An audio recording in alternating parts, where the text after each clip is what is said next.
Bienvenue sur ma chaîne. Perdant Lionel Messi sur blessure, l'Inter Miami s'est imposé 4-0 face aux New York Red Bulls, ce samedi dans un match de MLS marqué par une pluie intense au Stadium Bullarna. Lewis Morgan, ancien joueur de l'Inter Miami, a réussi un brillant triplé, et le Vénézuélien Wiki Carmona a marqué sous le déluge qu'a reçu Harrison, la ville du New Jersey, où jouent les Red Bulls. Traversée.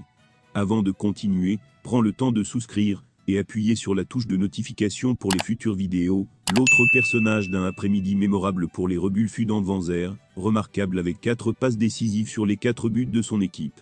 L'absence de Messi en raison d'une surcharge musculaire est une fois de plus un très lourd fardeau pour l'équipe du maillot rose. L'équipe a subi 2 défaites cette saison et les 2 sont sortis par derrière sans le génie de Rosario Champ.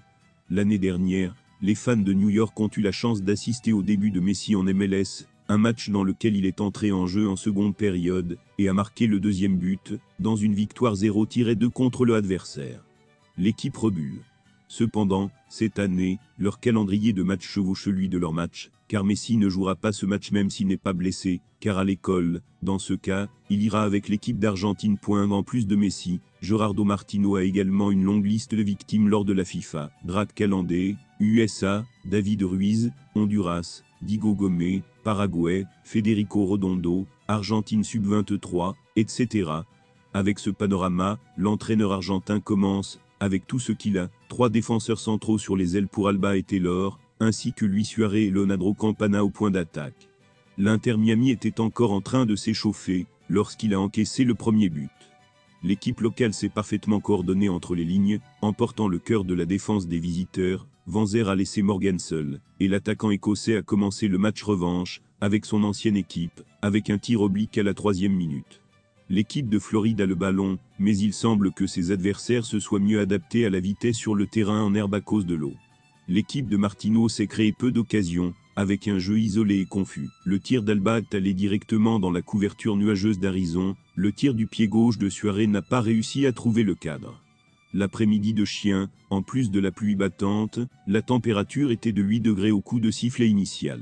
Continue pour l'Inter Miami également en raison de la frustration croissante envers l'arbitre. Luis Suarez a reçu un carton jaune et un carton de protestation, tandis qu'Alba et Busquets se disputaient également avec l'arbitre avant la pause. Pas de changement au départ, la pluie s'est calmée en seconde période. L'eau a continué à tomber, mais avec moins d'intensité. Quoi qu'il en soit, l'Inter Miami s'est retrouvé une fois de plus, dans une autre flaque d'eau après une erreur venant de l'arrière. Les Red Bulls étaient heureux d'en profiter. Vanzer a de nouveau aidé Morgan, et l'attaquant a marqué son deuxième but à la 51e minute. Martino a ensuite marqué 4 fois, mais la défense des Red Bulls, menée du Colombien André Roy, attaque parfaitement neutralisée de l'aile gauche d'Alba et de Suarez tout au long du duel. Le naufrage de l'Inter Miami se poursuit sans remède.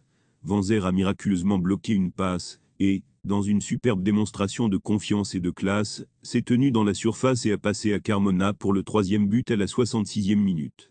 Le 4e but est venu quelques minutes plus tard, encore une fois avec une lourde défaite de la défense rose, et encore une fois avec une excellente connexion. Merci d'avoir regardé cette vidéo, et je vous prie de laisser vos commentaires.